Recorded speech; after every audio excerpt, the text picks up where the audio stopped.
Hey guys, so heading out for 3 easy miles this morning. Nice and sedate pace after yesterday's efforts on the hills.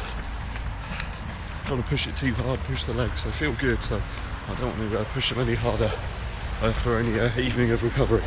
Okay.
So it's Friday morning, we're off over the weekend down near Cornwall. It's going to be really great, really looking forward to it. So getting a few miles in where I can, and little gaps of time between work.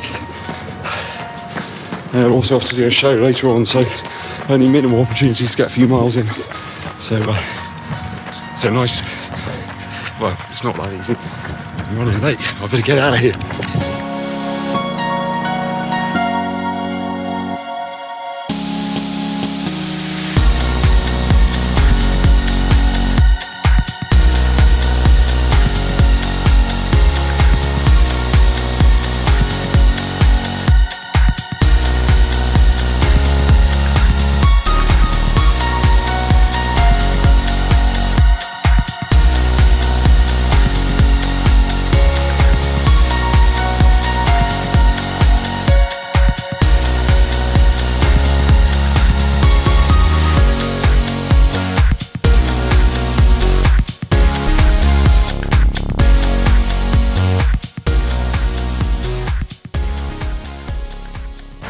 So that's the 3 miles complete, 5k. Wasn't too easy actually, I pushed the pace a little bit because I'm running a wee bit late today. So over the course of the week, Monday, saw me running off around one of the trails nearby. I think I hit about 5k there. Tuesday, club run. We did a little trail in that as well, and some road. Somewhere in the region of about 8 miles. I had a rest day Wednesday. The legs were feeling a little beat up after the 8 miles the previous day. And then Thursday, it was hill training with my buddy Nathan and the rest of the Yeovil Town Road Running Club guys. That was good, I really enjoyed the hill training. It's something I need to work on, keep improving. And yeah, 5k today. Okay, I got to get going because I'm running late. I'll catch you back in the studio. Hey, welcome back guys, it's EDDBUD here. So you've just seen a montage of footage from this morning, a quick 3 miles just to take me up to around about 20 miles this week. It's been quite a tough week really. Tried to get through some quite considerable mileage and elevation, really to try and improve the strength of those legs, improve my endurance a little bit.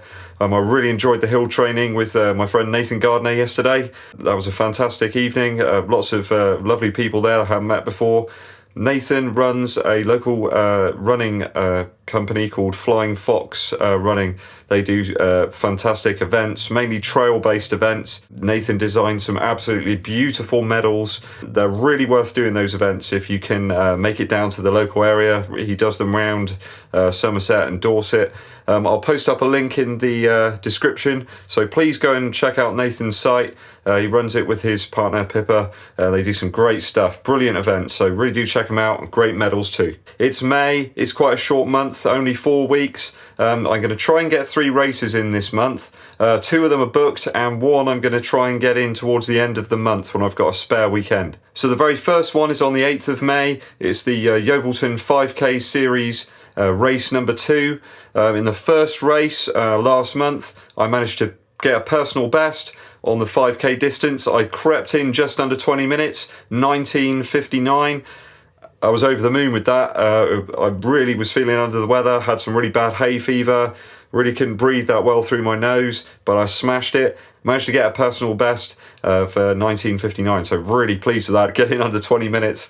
That means since I started doing 5K races, I've cut off about 5 minutes of time, which is crazy, it's nuts. So I'm really pleased with that.